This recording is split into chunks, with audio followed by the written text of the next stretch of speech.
As a psychotherapist, it's not always easy to make the right decisions. Do you have the necessary skills?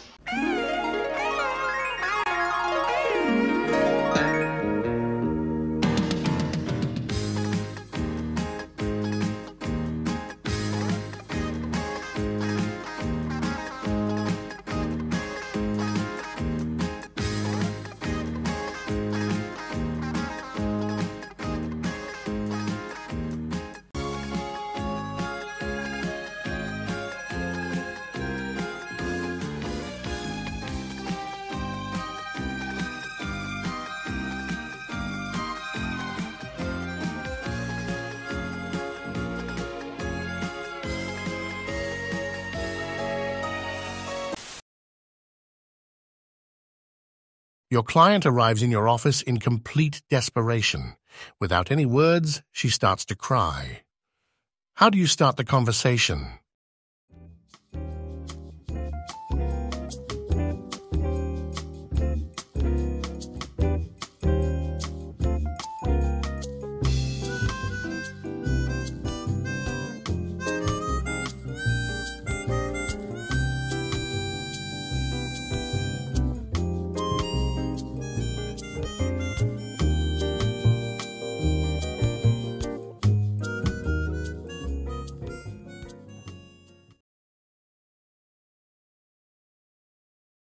You decide to appeal to your client's empathy.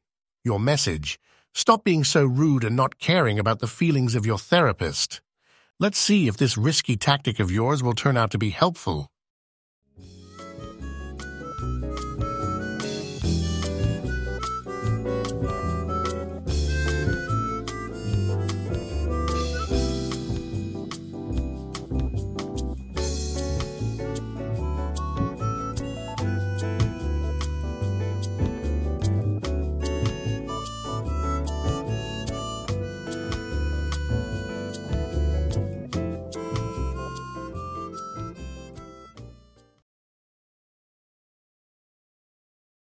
Helping people to help themselves is the essence of psychotherapy, you remember, while handing out to your client an information sheet on the structure of the central and peripheral nervous system.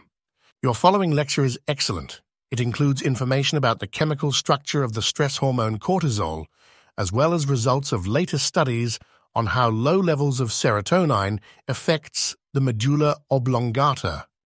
You conclude your monologue with the advice to your client to get rid of psychological stress. Your client looks at you, perplexed and with tears in the eyes, before the massive office door closes in front of her nose. You are filled with a warm feeling of contentment. Isn't it wonderful to be able to help people in need? You settle down in your armchair and take a well-deserved sip on your fruit tea.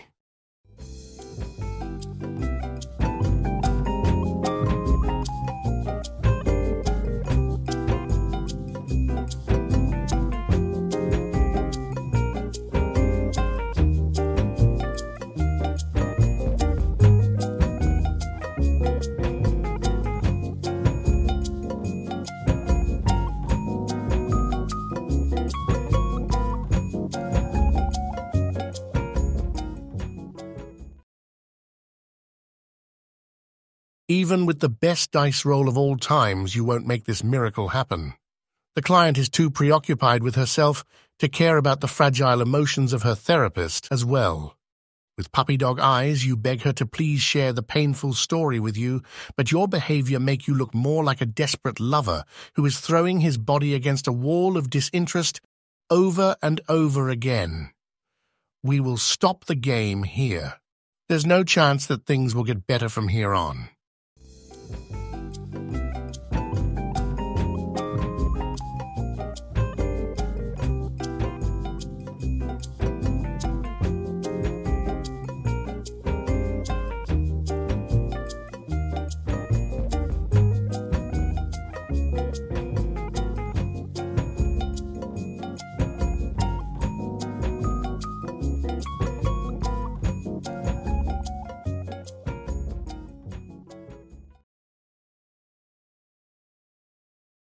You and your client are sitting in front of each other, silent, just slight sounds of sobbing fill the room, as well as occasional blubbering of the coffee machine.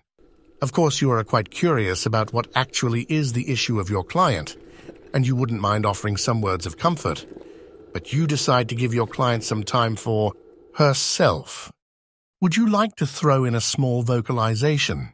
Like, for example, as a minimalistic gesture of empathy?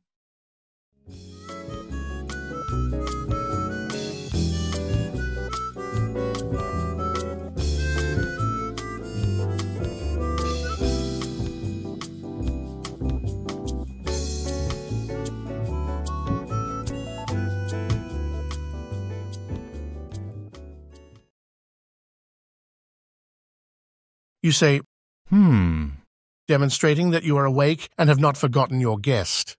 Even though it may not look like it, you as a therapist are working hard at the moment. Your brain is running at hyperspeed and is already planning out effective therapy interventions for every problem that the client might reveal. As a little bonus, you're even gifting a soft, well, a few minutes later. But in the end, your big effort did not pay off. The session ends, and the dysphoric secret didn't get revealed. You are a bit unhappy about the course of the session and consult a therapist friend. He listens to your problem, silent. After a while, he says,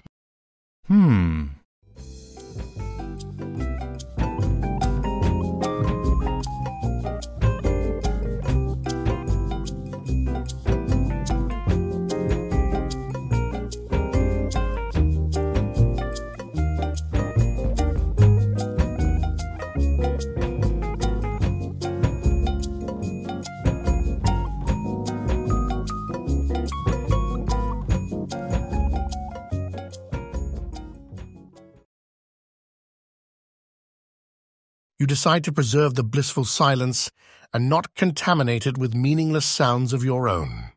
Suddenly, something happens. Your client, for a brief moment, looks at you. What is going on in her mind, you wonder? Maybe it is overwhelming appreciation for your work as a therapist? You decide that any alternative interpretation seems unlikely. Soon the session ends. The unspoken positive signal of your client, in form of this one significant look, gives you confidence that your therapy is truly on point. You smile. For the first time since an eternity.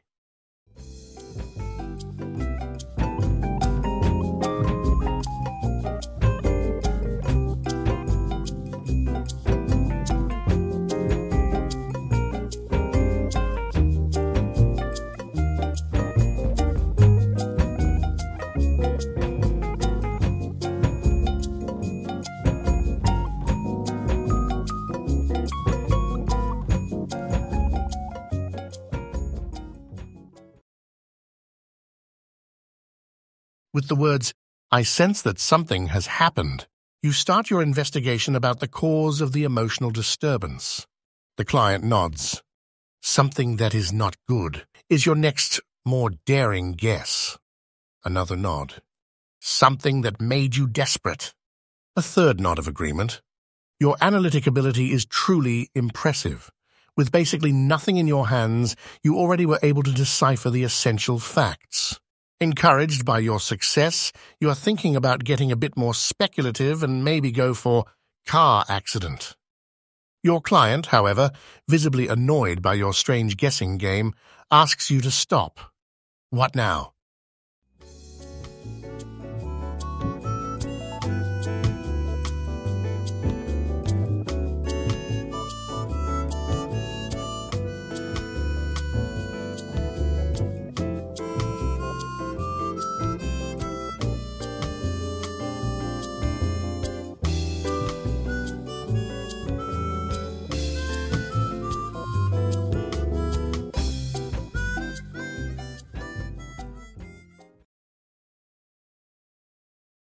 The therapy is not over yet, you clarify, and block the exit door with your body.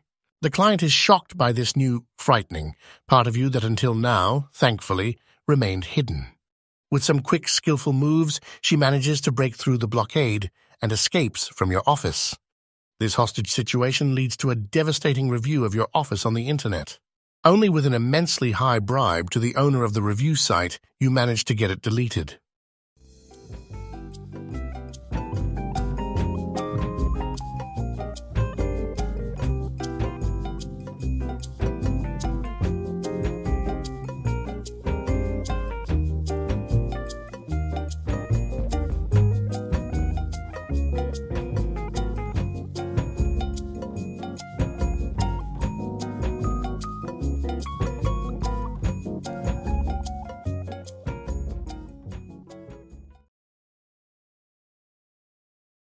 With a sparkle of excitement in your eyes, you try to satisfy your voyeuristic need.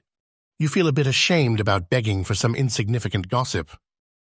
But this is a feeling you already know. All too well.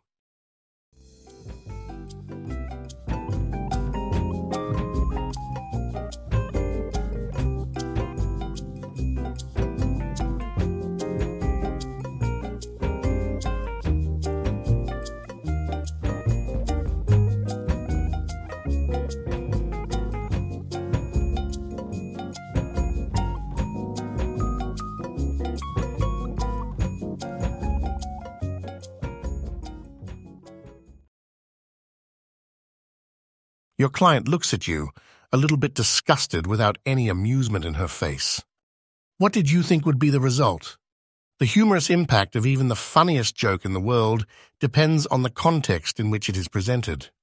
Surprised about the lack of even a tiny smile, you conclude that even though your strategy was correct, you need better jokes. A little research on the internet reveals that there actually exists an officially funniest joke in the world. Its fun power got determined in a complex scientific project in psychology. It goes like this. 2 hunters are out in the woods when one of them collapses. He doesn't seem to be breathing and his eyes are glazed. The other guy whips out his phone and calls the emergency services. He gasps, "My friend is dead, what can I do?" The operator says, "Calm down, I can help. First, let's make sure he's dead." There is a silence, then a shot is heard. Back on the phone, the guy says, "Okay, now what?" After you have read the joke, you carefully check your level of excitement. Nothing. You realize how your client may have felt. What have you done?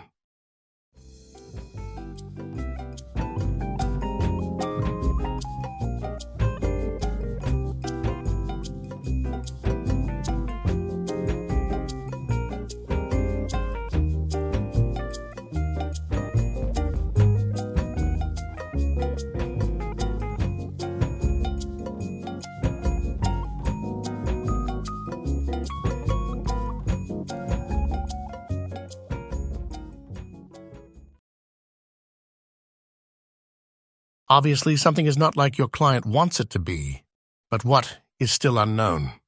With which words do you want to start your investigation?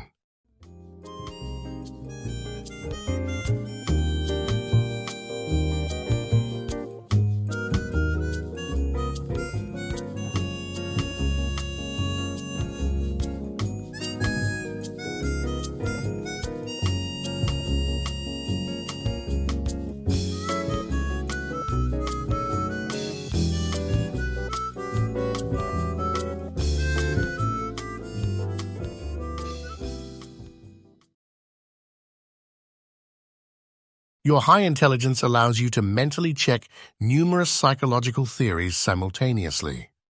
Which one might give an answer to this seemingly unexplainable behavior of your client? Eysenck's theory of the 3 dimensions of personality? Festinger's theory of cognitive dissonance? Kurt Levin's psychological field theory?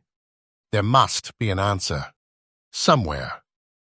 You are hanging in your chair, lifeless and with a half-opened mouth, like a puppet with its strings cut off, and are staring into the universe that opens up in front of your mind. At some point, the client silently leaves the room.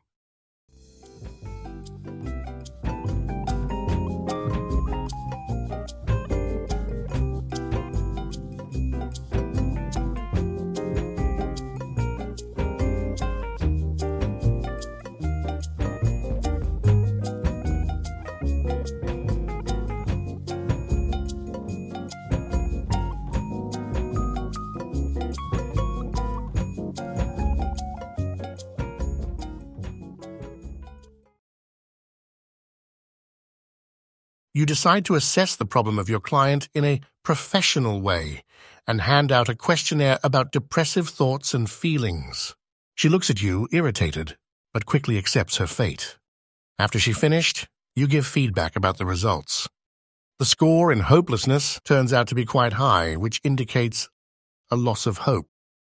The test also reveals that the test subject is under the impression all would be pointless. The client hesitates, as if being searching for a proper reaction to your analysis, one that is not too unpolite. She decides to nod slightly. Silence sets in. Again, with the rhythmic ticking of the clock as the only thing that could be considered as progressing at the moment.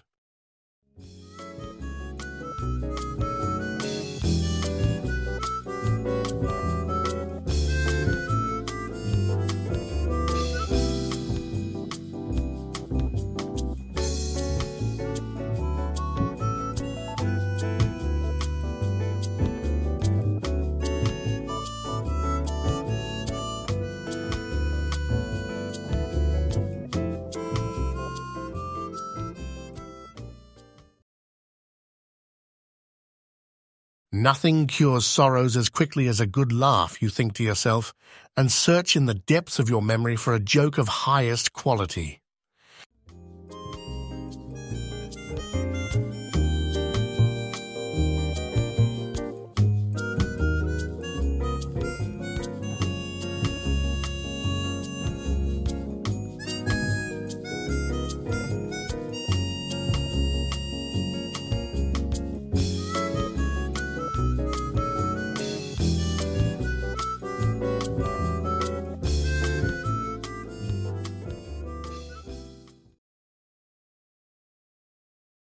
You pull a soft tissue out of a little box and offer it to your client.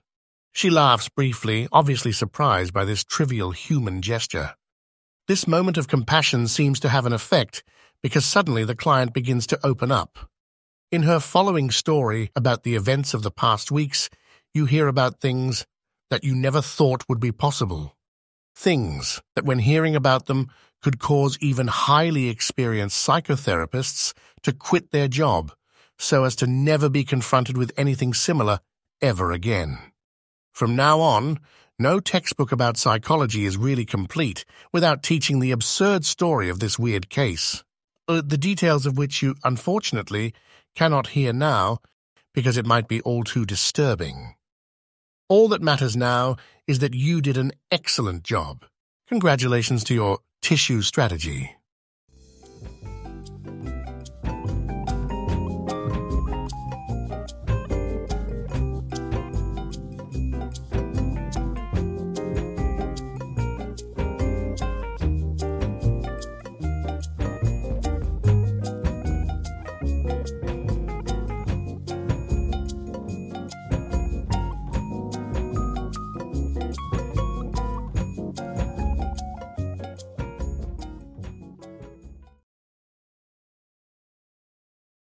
You remember that not long ago your neighbor fell into deep despair when her dog did not return from playing in the garden as he usually did, but mysteriously disappeared. Why shouldn't it be the same here? You decide that it is at least the most plausible theory that this very thin fact situation allows. I already have an idea what is the matter here, you say slowly and full of confidence. These words of empathy seem to have an effect, because the client suddenly begins to open up. I loved him, she whispers with a broken voice. Sometimes they get found and are brought back again, you say in a calming manner. The client looks at you a little confused, as if she absolutely didn't understand what you're talking about. The rest of the conversation is dominated by similar moments of misunderstanding, the nature of which never really gets discovered. But actually, neither of you seems to mind.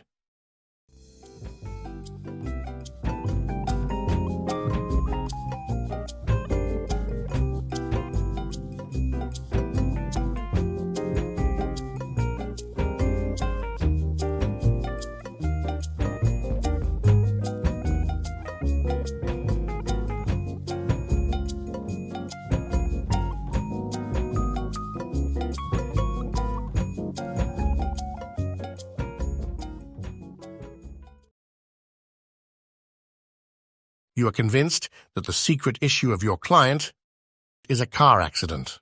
Apparently, she hesitates to talk about it because of overwhelming shame. And indeed, an event like this could raise serious doubts about her competence to drive a car. You decide to confront the client with your analysis. She looks at you, quite perplexed, and strongly denies that such an event had taken place. As an expert, you of course know that unpleasant memories often get locked away in the darkest depths of people's subconsciousness.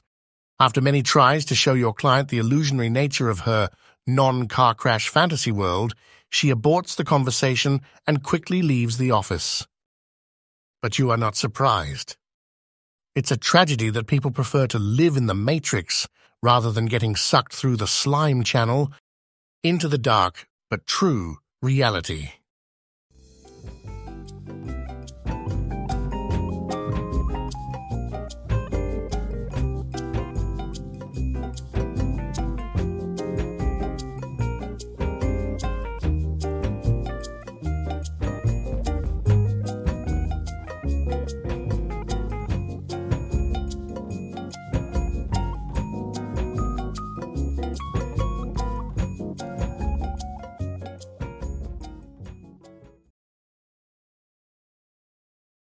Something tells you that the client actually wants to talk, even though communicating a no. You decide to share this hypothesis with your guest. This delicate matter, however, might require some charisma. Do you manage to find the proper words?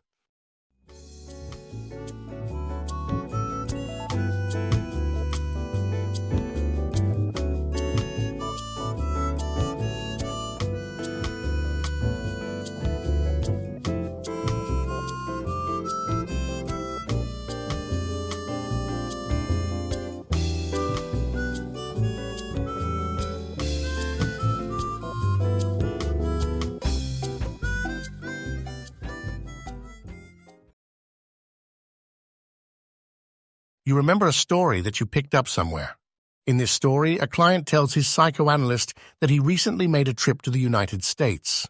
At the airport counter, he ran into a woman with huge breasts, what confused him so much that he accidentally didn't order a ticket to Pittsburgh, but to... The client quickly interrupts with a heavy shaking of her head so that you stop the story instantly.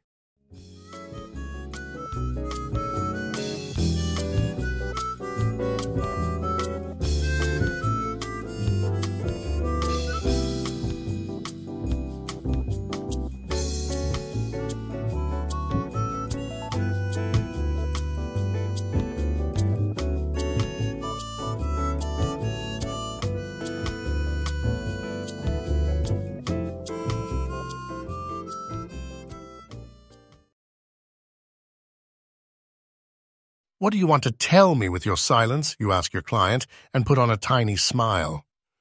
No reaction. Even the smile didn't work. Your smile fades. Anger appears. Anger about getting ignored. It's not only her. There are others. Many others. You always took the punch without complaining. But complaining alone won't be enough. When that day comes where something happens. Your client looks at you with a few tears on her face, but also a friendly smile. Sorry, she says, I was absorbed in thoughts. Then she tells you a story that makes it very understandable why she is so upset at the moment. You take a deep breath. Today is not that day.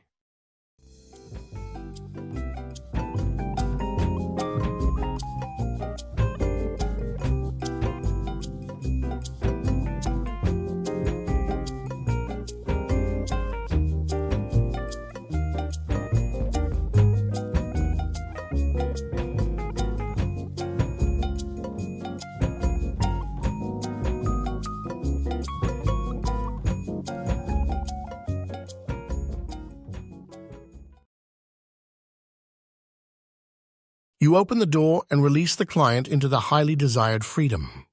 She might have left, but your words will stay with her. Words deeply engraved in her mind from now on, providing constant support on her way through life. It is exactly these moments of giving for which you once have decided to become a psychotherapist.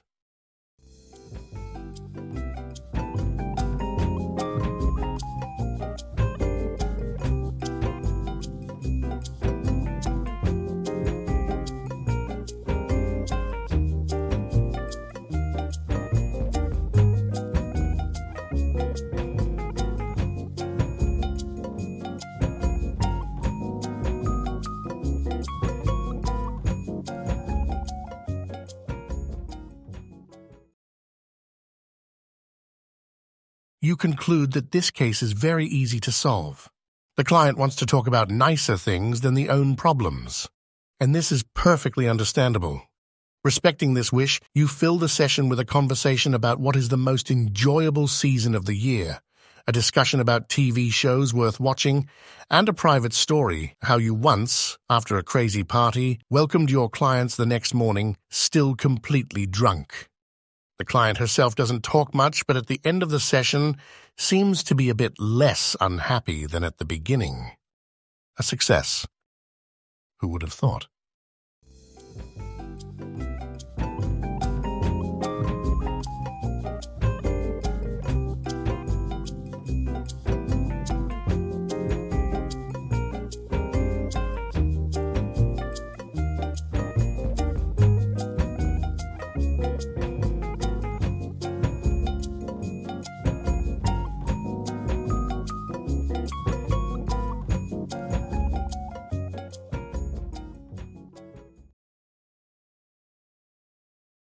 Of course you respect the wish of your client and stop the guessing.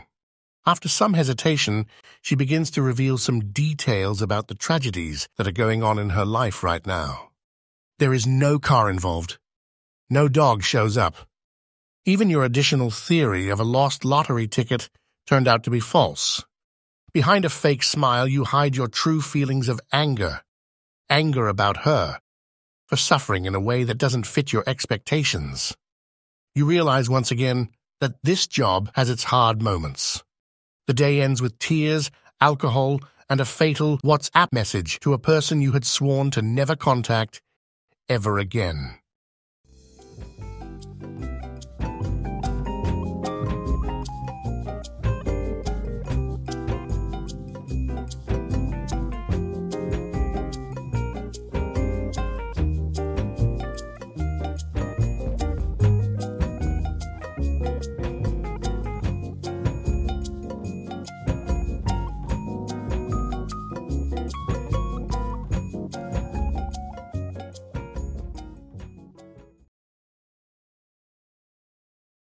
Where there's a will, there's a way, you inform your guest. Even though you have no clue what actually is the problem of your client, you decide that you can't go wrong with some words of motivation. Everything will turn out fine, you add. Of course, there's no real argument for this bold hypothesis. But as you are already swinging your sword of motivation, why not do another strike? You also consider clarifying that at the end of every tunnel is light.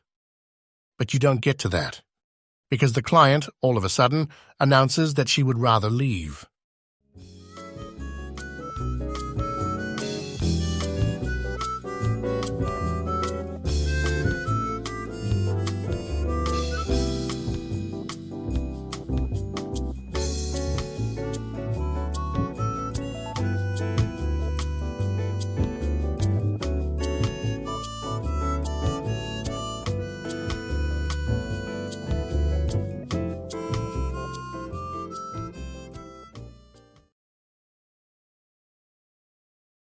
Enough. What's wrong? You ask in a very direct fashion, interpreting the silence as a psychological barrier, concealing a clear desire to open up and talk. Sometimes it is quite hard for people to admit that they want help. Your offensive tactic is a success. After a deep sigh, followed by the words, "Oh my God, where should I even begin?" the narration of the, quite weird, story begins. Involved are a husband, spaghetti, and an unexpected visitor. That's all that you need to know. Congratulations to your masterful work.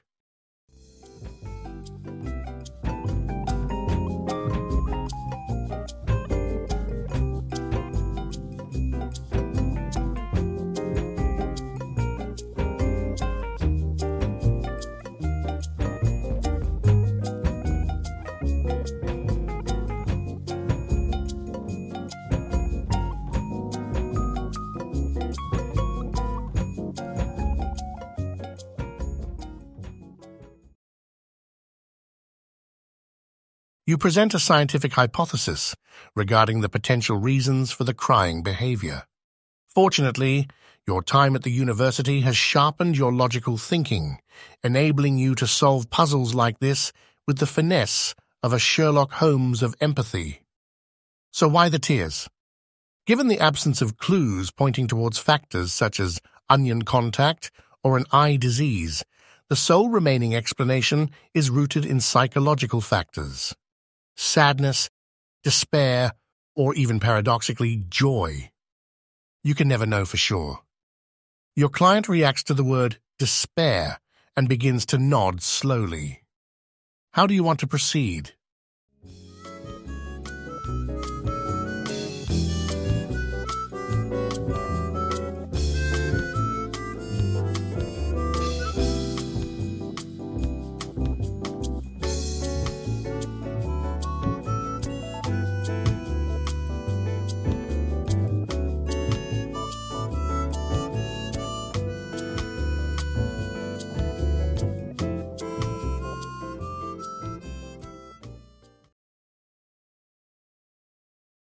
The client shakes her head.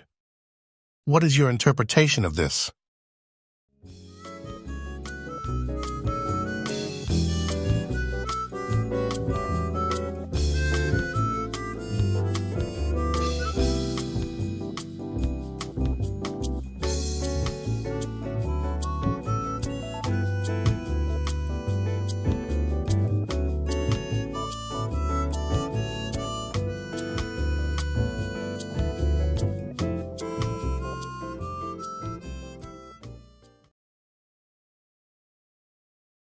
I used to have a friend who occasionally said no when he actually meant yes, you tell your client. She looks at you visibly displeased and, needless to say, not falling for this story even for a second. Maybe, you continue, it is the same with you. Silence. Then even more silence. And after that, the sound of two people standing up from their chairs and never seeing each other again.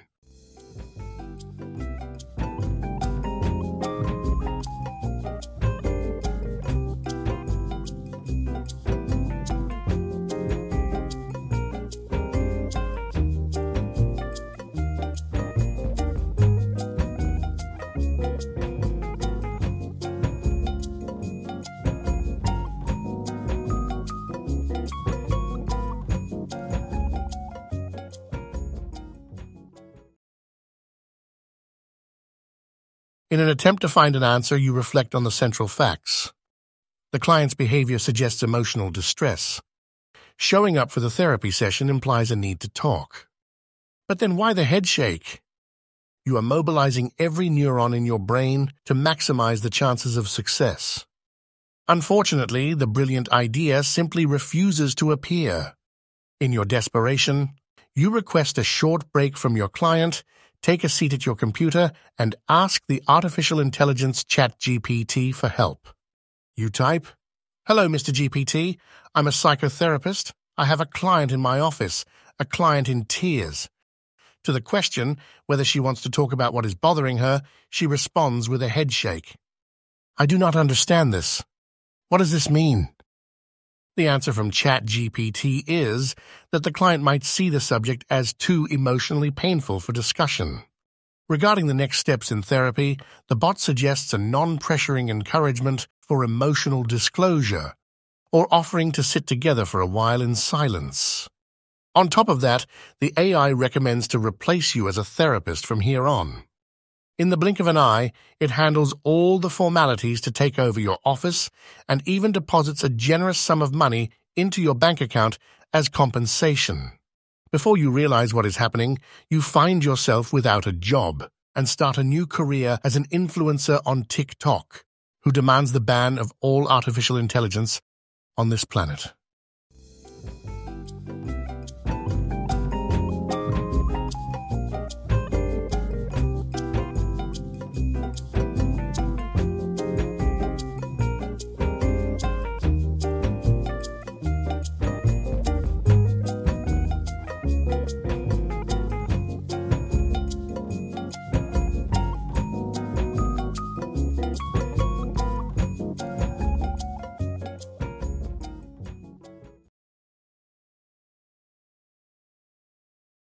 You decide not to disturb the client in her misery.